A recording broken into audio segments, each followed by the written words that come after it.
Hey, OncoPT, and welcome to this episode of the OncoPT podcast. I'm so excited that you're joining me again today. I am Elise, I am your host, and I am so glad that you are here today because we're going to do a little check-in. We're going to see how we're doing today. If you've been paying attention at all to my social media, you know that the ABPTS oncology application is just around the corner. And even if you're listening to this later, as maybe that final application deadline is looming. That's in September. Right now, we're still in June. It's easy to feel wrapped up in the chaos and the hustle and bustle of that entire experience. But there are tremendous benefits to slowing down and being more intentional. And one of the things that I feel like I really look back on now, I look back on baby PT Elise. So back in 2018, 2019, 2020, I was in the first early years of my practice, and I was really just trying to keep my head above water. And I thought, I really did, that if I just went full speed, like anchors away, and just blasted forward at top speed, then I would get to where I was a better physical therapist faster. When in fact, that's actually the opposite of what I should have been doing. Because as new PTs, as new OncoPTs especially, it is very tempting to want to rush through those early days of our practice. Again, because we're trying to hurry up and become the expert. Like I remember, I could not wait to become the next Nicole Stout or the next Katie Schmitz or insert name here. Lisa Van Hoos is another one. I was like, please God, please make me like Lisa. I could not wait to become the expert, just like these amazing PTs and cancer rehab professionals who has gone before me, because I wanted to be the expert. I wanted to be the go-to person, at least here in Fort Worth, Texas, where people are like, you have cancer, you go see Elise. And now, fast forward a few years, I look back on those early days and I realized that those were actually some of the most important days of my career because they were really laying the foundation for the eventual PT that I've grown into, for better or for worse. Now, let me explain exactly why I think these early days are so important for us as OncoPTs. Knowledge is relatively easy to acquire, right? You go to a continuing education course, right? You can sign up for those. I get mailings all the time for continuing education courses, like no big deal. I also have access to lots of articles, right? There's free articles. I also am subscribed to a couple things where I get some articles, or sometimes I can even learn from colleagues. And whether that's I'm working physically adjacent to somebody, or I have made colleagues and friends in this community where I can ask questions and be like, hey, I've got this patient, like, I don't know what to do. All this to say, the knowledge is out there, and it is relatively easy to gain and acquire this knowledge as you are practicing. But the knowledge part is actually only half of the equation. It's actually only the first step, because if we're really trying to become the best practitioner possible, that knowledge, gaining the knowledge, getting the knowledge inside your brain is not enough to actually become the best version of the OncoPT that you can become. Because knowledge is the first part, but the second part I think is the most important part of this equation when it comes to A plus B equals expert OncoPT. And that is applying your knowledge. And the product of that is experience. Experience is what we gain from when we actually apply our knowledge. Having the knowledge isn't good enough. We have to actually do something with it. And what we get out of that, of applying the knowledge, is experience. And knowledge, I truly believe, is useless unless we actually put it into practice. Experience is what we usually want to rush through on our journey to become the expert, right? If I can cram, this was my thinking a couple years ago, if I can cram as much information into my brain as possible, then of course I'm going to become the best physical therapist I can be. But that is actually the wrong approach entirely, because you can't hack experience. There's no shortcut through experience to become the expert. Gaining experience is a slow and purposeful process that requires very intentional effort every single day. And this is really, really hard for me personally. And I'm going to wager it is probably challenging for you as well. Because for the ambitious OncoPT, like you and me, this feels like we are slamming the brakes while you are traveling 80 down the interstate. Now, I know that your state speed limit may not be 80, but in Texas, routinely I drive 80 and 85 as posted by the speed limit. And so when we really stop and pause to be intentional when applying our knowledge in order to truly gain that experience, it really does feel like we are coming to a complete standstill. But there's actually a lot of benefits to slowly, intentionally pursuing your professional ambitions that they sneak under the radar, right? That we don't usually think about them. It's more of like, I know that I need this information and I need this information. I'm going to take this course next, and then I'm going to do this thing, and then I'm just going to wake up one day and be the expert. And that is not the case. Experience is not an autopilot experience. Experience really has to be a very intentional day by day. I'm putting in the effort to take my knowledge, apply it, and then learn from that, right? I'm going to experience it and then learn from that experience. When I was first practicing, and I bet this is probably very similar for you, in the early days of just trying to survive, right? I said just trying to keep my head above water, a lot of things were on autopilot because that was the only way that I could really sometimes get through the day. Like, it was exhausting. I felt like I was constantly behind, right? Anybody else have documentation build up that took hours to finish after work? Yeah. When those things are happening, and not to mention like literally the hundreds of emails that I would receive a day, when that is going on, it is so hard to be present in the moment and be intentional with the things that you're doing. Like I said, especially as a new PT, especially as you are trying to just survive those early days. But I'm really going to challenge you to slow down and be intentional, to really take that hard-earned knowledge that you have and truly apply it towards being a better physical therapist. Because this slowing down process, as I've mentioned, has tremendous benefits that are really going to help you hone in on how can I be the best version of myself to care for my patients, but also make sure that I'm taking care of myself along the way. So this really leads into the first benefit, which is work-life integration. Now you'll notice I did not say work-life balance. Over the last 3 years of, fun little thing called COVID, I have come to appreciate through the wisdom of others that there is no such thing as work-life balance. There is no balance. There's no 50-50, right? There shouldn't be a 50-50 because at first and foremost, at your core, you're a human being and you have needs. And so this idea of we are balancing equally work and life is kind of silly, and it's frankly unrealistic. And so I really want you to approach this with a mindset of work-life integration. I am integrating my work into my life and making sure that I'm still able to do all the things that I want to do, again, and need to do as a human being to keep me alive. Pursuing your professional PT ambitions requires a significant amount of time and energy. Sometimes to the point that we are taking away time and energy from other aspects of our life. I'm thinking like relationships, taking care of your body, taking care of your mind, spending time on hobbies. I'm a big proponent of doing nothing. Like, there's nothing I love more than laying down on the couch and taking a nap. Like, I freaking love naps. And I know that sometimes I need a nap in order to show up and be a real human being, especially for my patients. And so if I'm putting all of my energy into being a physical therapist and trying to expand my mind and fill my brain up with all this knowledge, I'm not able to spend the time really taking care of myself. And so slowing down is going to allow you to create a better balance, quote, balance, more integration, right, between your work and your personal life.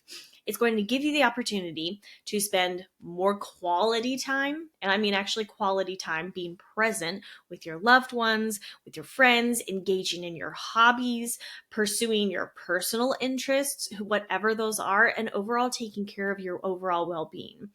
As I shared back in episode 251, you cannot take care of your patients. You cannot care for your patients fully unless you show up first for yourself. And I really, really believe that this is a very hard lesson vulnerability here, that I am really working hard on over these past few months. And it is slow going, y'all. So I feel like as much as I'm talking to you about this information, like I'm also reminding myself of like, hey, Elise, this is also something you're working on too. So we are in this together, friend. Because again, if you're not able to show up fully as yourself, there is no absolute way that you can show up and take care of your patients in the way that they need to, especially with a diagnosis as scary, as all-consuming as cancer is. Our patients need us to show up fully for them, but they also know deep down that unless we do that for ourselves personally, and you know this too, friend, that you cannot do that. So work-life integration, major, major benefit of pumping the brakes and slowing down from time to time on your journey towards becoming the expert for your patients. Number 2, and I think this ties in really well, is reduced stress. I don't know about you, but when I'm going 100 miles an hour, sometimes that stress really sneaks up on me. Like I think I'm doing okay, and then all of a sudden it's like I hit a brick wall. And being an ambitious physical therapist, my career goals often come with high levels of stress and pressure. A lot of that is stress that we place on ourselves, but also there may be external stressors and pressures as well. When we slow down, we are going to be able to alleviate some of that stress by focusing on our both physical and mental well-being and reducing those work-related pressures. And when we do this, we can see improved physical health, improved mental health, increased relaxation, and a greater sense of contentment, right? Being happy, not settling, but being happy with the progress that we've made so far. If we don't stop every once in a while and kind of take inventory of all the things that we have going for ourselves, it's really easy to feel overwhelmed by all the negativity happening. Especially for a yes person like myself, and I would say probably a lot of you listening right now are, because we have an overwhelming desire to help others, we can turn into yes people. Like, oh, there's an extra work project? Yeah, no problem, boss. Oh, there's a patient who needs to be fit in over lunch break? Yes, I will. Like, absolutely, of course, for this patient. As someone who did that repeatedly during the first 2 years of my practice, this was absolutely wearing me down in the long run. Like, I knew that I was helping people in that moment, but I also knew that I was sacrificing little bits of myself, that I was not necessarily, it was not sustainable, right? I realized that I could only do that so long before I really became burnt out. And this is something that is such a tremendous conversation happening in healthcare, in our world in general. We cannot afford to have you burn out, my friend. We need you so desperately in this amazing field of cancer rehab. If we lose one person, it affects not just you and not just your patients on your schedule right here, right now, but it ripples throughout the entire community wherever you're living. Because there's so few of us, we cannot afford to lose one person. Like, we need you desperately. If you feel like cancer rehab is oversaturated, I've got a very rude wake up call for you, friend, because there are literally thousands of patients who are going without necessary cancer rehab in their own community for a variety of reasons. And largely it's because there aren't a lot of us. We cannot afford to lose you, my friend. And so managing stress is a huge, huge component to ensuring that you're able to stay practicing and enjoying your work and able to serve patients, especially in light of the last few years. Stress and burnout in PT are at an all-time high, with PTs actually leaving the profession in droves. Can you see why I'm so passionate about we cannot afford to lose you, my friend? Because if we lose you, like, we're up a creek without a paddle. If you want a truly long-lasting, fulfilling career in physical therapy, you need to manage your stress healthily and proactively. This is probably the most important part. Healthily, yes, obviously, but proactively. Know that that stress is probably coming if it's not already here. And by integrating, slowing down, rest, intentional rest into your schedule, into your life, this is absolutely going to help you manage that stress. And when we slow down, we're able to sit back and kind of get a little more of a bird's eye view on what's happening with our patients, with our career. And this is the third benefit of slowing down, which is exploration and self-reflection. Self-reflection is probably one of the most underrated benefits of slowing down. Yet this is the best way to ensure that you are actually on track for you. Let me give you an example. In 2020, I know everything comes back to 2020. In 2020, I was partially laid off from my position. I've talked about this previously on the podcast. When this happened, my hours were cut, and it was a very scary time for me personally. I was very fortunate. I was in outpatient. I was never in any kind of like situation where I was exposed to COVID or anything, but there was a lot of anxiety on my part because I thought I was going to lose my job. And when my hours were cut, my pay was also cut, like so many people out there. And so there were times where I was like, I don't know if we're going to make rent. I don't know if we're going to be able to pay our bills, whatever. And so in this time of when I was not working and I was sitting at home, because that's what we were probably most of us were doing at that time, I had a lot of time to sit and think. And I was already really unhappy with work, but I didn't fully understand the extent of how unhappy I was at my job. And all of a sudden, it was very scary. And I thought to myself, I have thrown myself headfirst into the deep end of the pool with this job. I love my patients, but I know that what I'm doing is not sustainable. And I am probably working myself to death with this job, trying to meet all of the expectations that both I, but also others had put on myself, and really not able to show up fully for my patients to treat them how they needed to, because I was just, again, it was like I was back in the early days and weeks of being a physical therapist, if I was just trying to keep my head above water and trying to survive.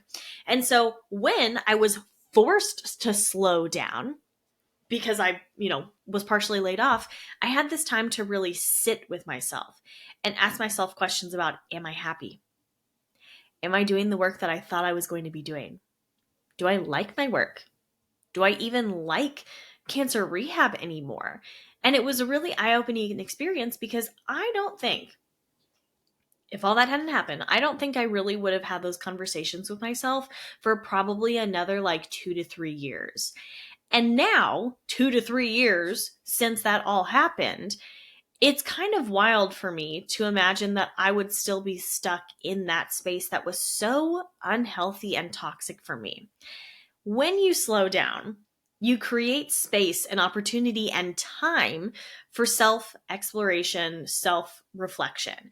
And you can assess your goals and your values and your priorities and really gain a deeper understanding of what really matters to you. I realized during that time in 2020 that I really cared deeply for, of course, my patient population for cancer rehab. But I knew that I wouldn't be able to show up long-term for that patient population if I kept working the way I did, where I did, and I would probably end up switching and moving to something different. And that was so scary to me, because I freaking love oncology so much. And this idea of like, I may not be able to do this long term was a real wake up call for me. And so I eventually, actually a few months later, made the decision to leave. That's a whole thing in itself. We're not going to talk about that. But when we are able to explore and self-reflect, you can make more informed decisions about your career path and ensure that your ambitions actually align with your personal aspirations, right? Does this fit with the vision of myself that I have in the next few years? And if it doesn't, do we need to do something about it? It's scary, but it is a profound benefit of slowing down that can really help you make sure you're happy. And I really care about that, friend. I want you to be happy. I want you to be successful in your career. And slowing down is part of that. So, next benefit here is learning and personal growth. Slowing down can provide you with the opportunity to engage in learning and personal development. Not only when we take time away from the work part, can we then take a continuing education class, right? That's part of it.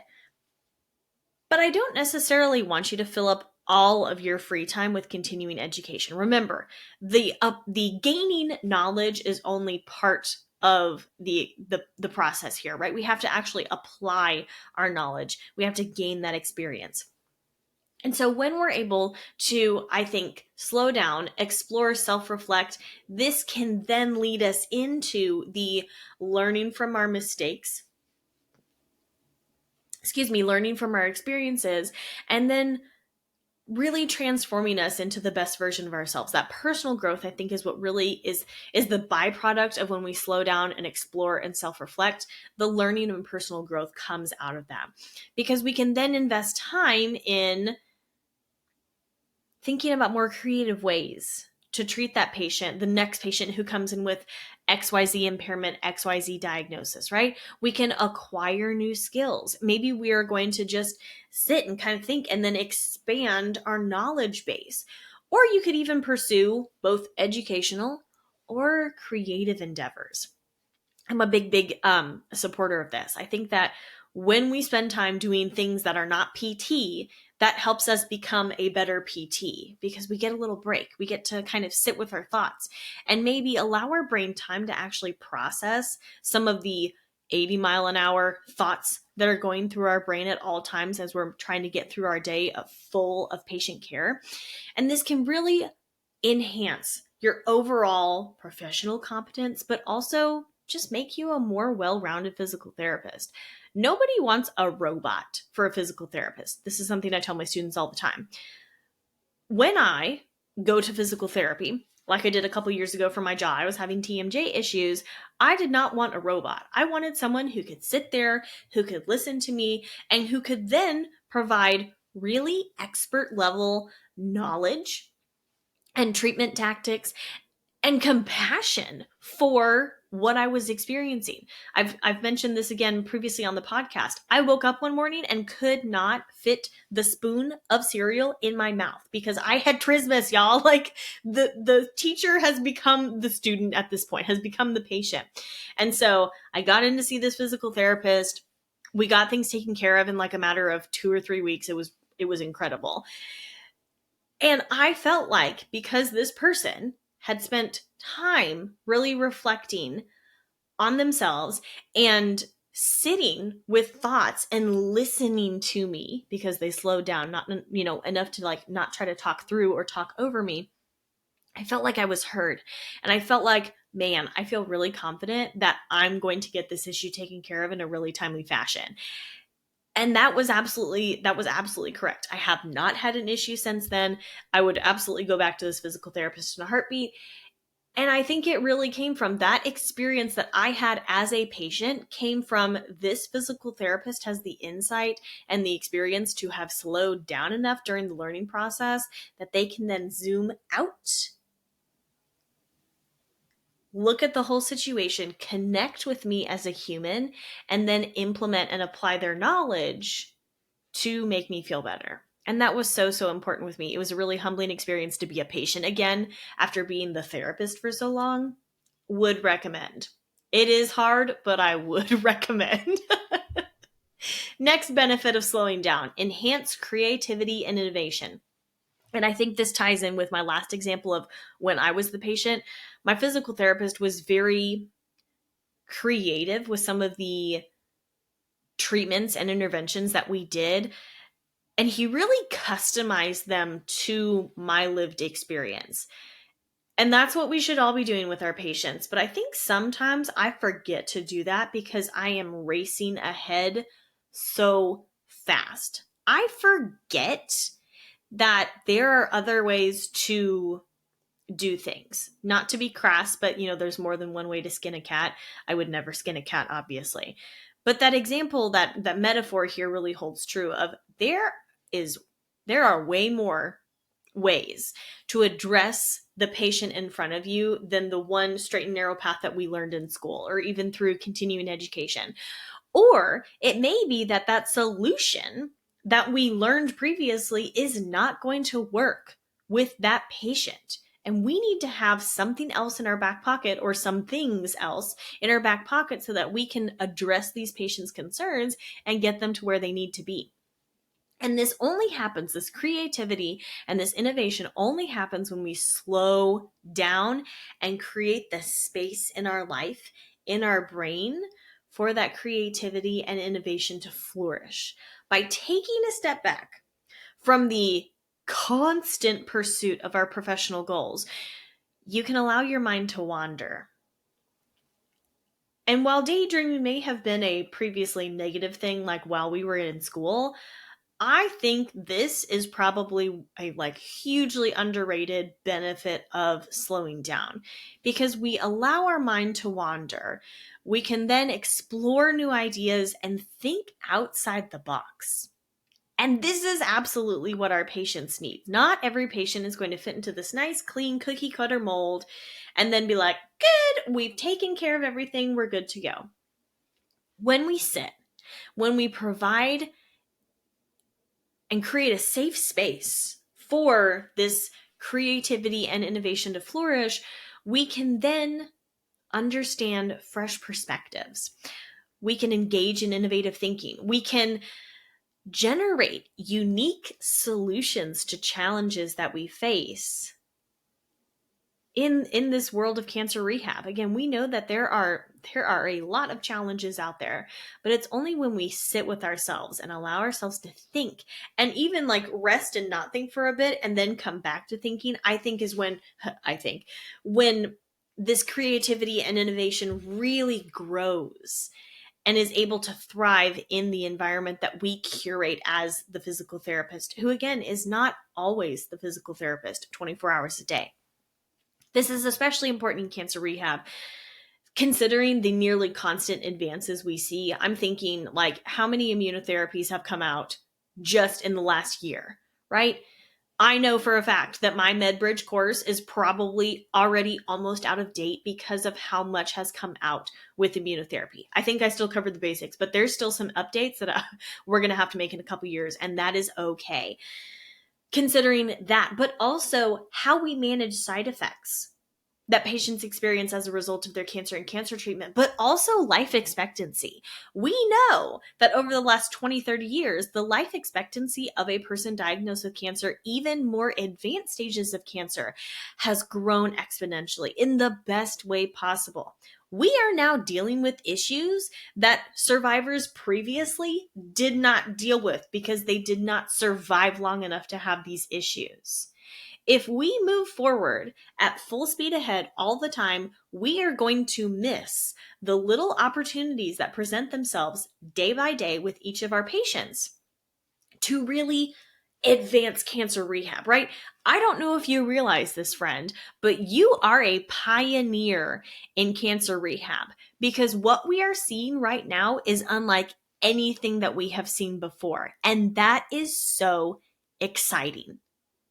Did you ever think that you would be on the leading edge of oncology and cancer rehab when it comes to your job? I never thought I would be. And it's not that I'm necessarily implementing some crazy thing in my practice. It's because I'm stopping and I'm listening and I'm kind of putting some things together of, oh, I did not know that. Oh, I've never seen that before. Oh, this is not something that we've seen previously because patients didn't live long enough to experience this. That is so cool. And in order for us to really capitalize on this opportunity in front of us, we have to be creative and we have to be innovative. And you can't do that if you are always full speed ahead. So, enhanced creativity and innovation. Next benefit is increased satisfaction and fulfillment. And I think this really pairs nicely with that reduced stress benefit that we talked about previously. When you slow down, you provide yourself the ability, the opportunity to savor and appreciate your achievements and your experiences. I think we could also substitute this with gratitude. When we slow down, we make space to be grateful for where we are today, where we've come, how far we've come, and where we're going.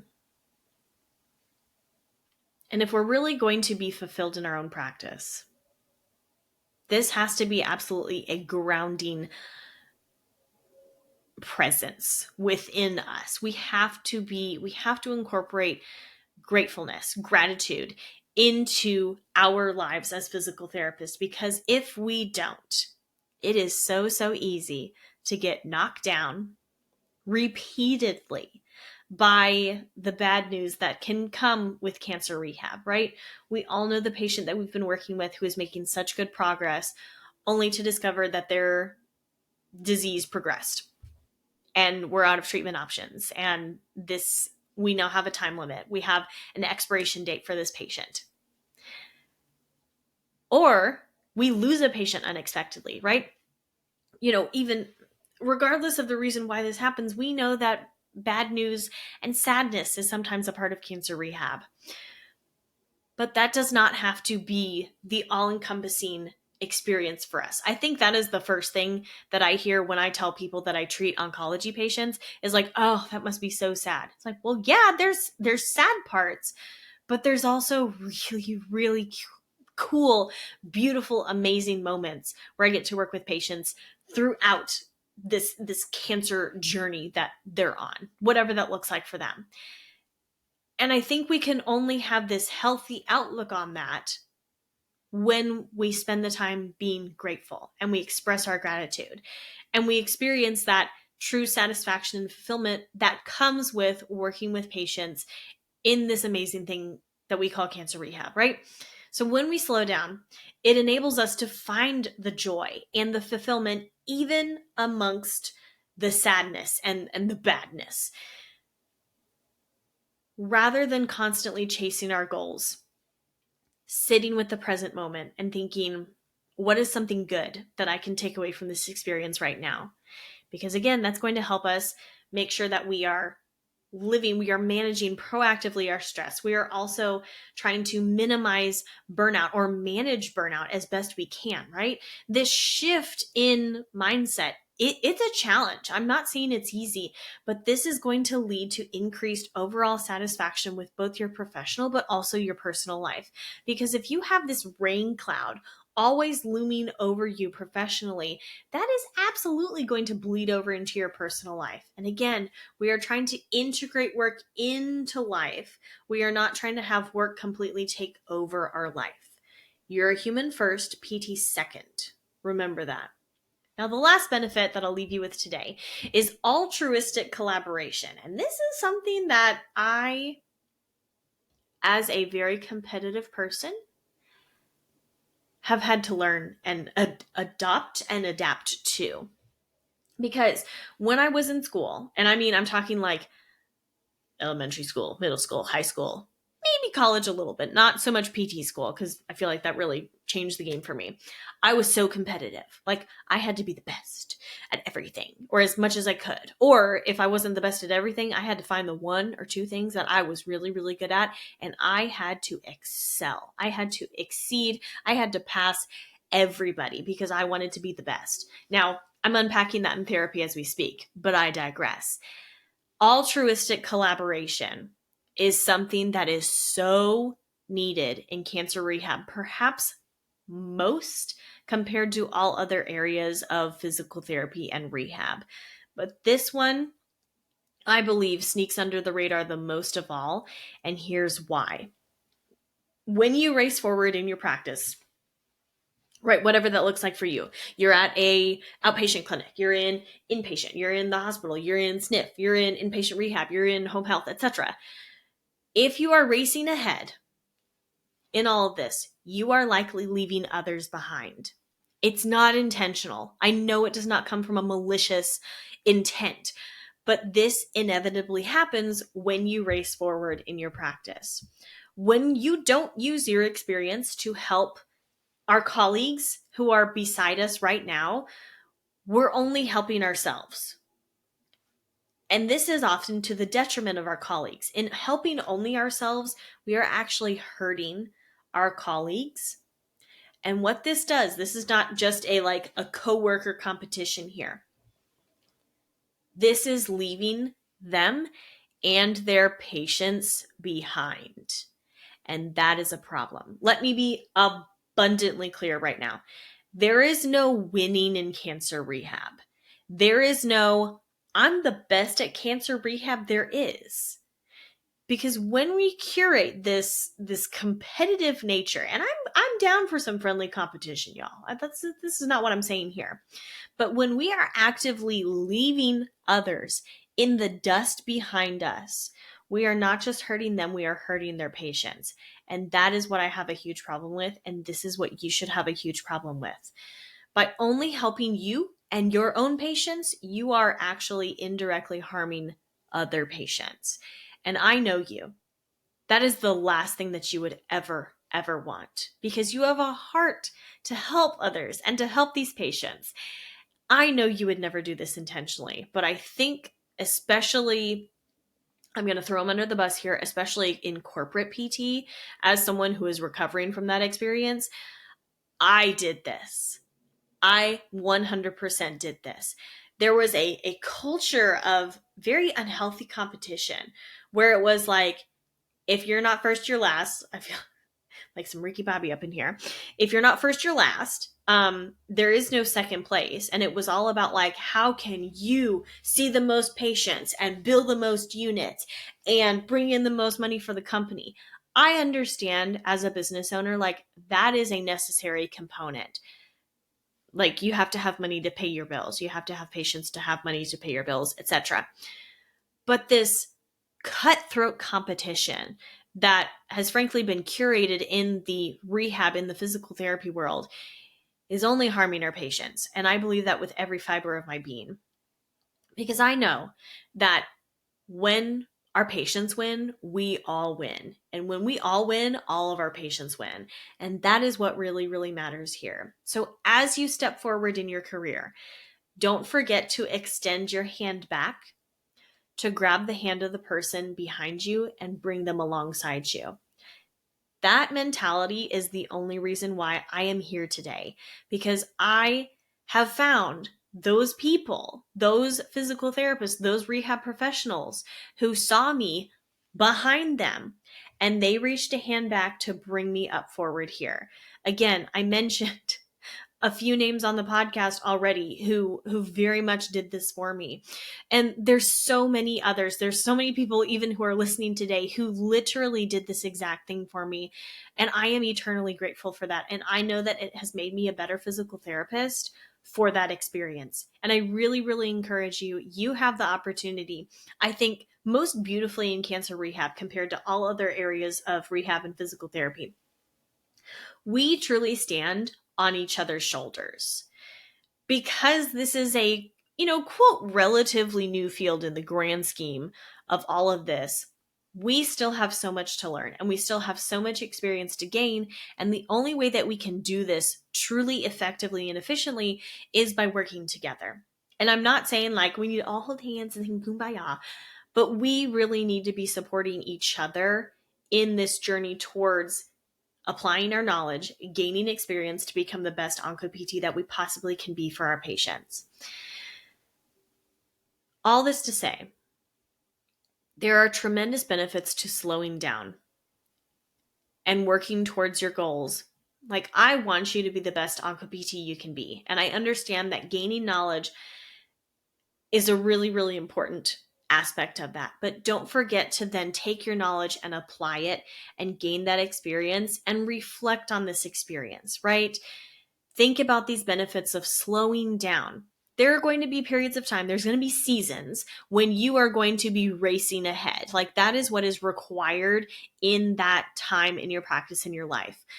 But that should not be all the time. You need to intentionally take the time, take the space to experience what is going on, to slow down, to reflect, to grow, to innovate during that time so that you can then, when it's time, put your foot on the gas pedal and race ahead to help as many people as you possibly can. There is truly an integration, right? I won't say a perfect balance because I don't believe in that, but there are going to be periods of rapid acceleration and there are going to be times where you need to slow down. And if you're in a time where you need to slow down, and really take your knowledge and apply it to gain that experience intentionally and to grow from it, I really want you to ask yourself those hard questions and see, do I need to be slowing down and creating more space to reflect and explore and innovate and be creative and decrease my stress because it is out of control? Like I am headed towards burnout right now. Take the time, sit with that.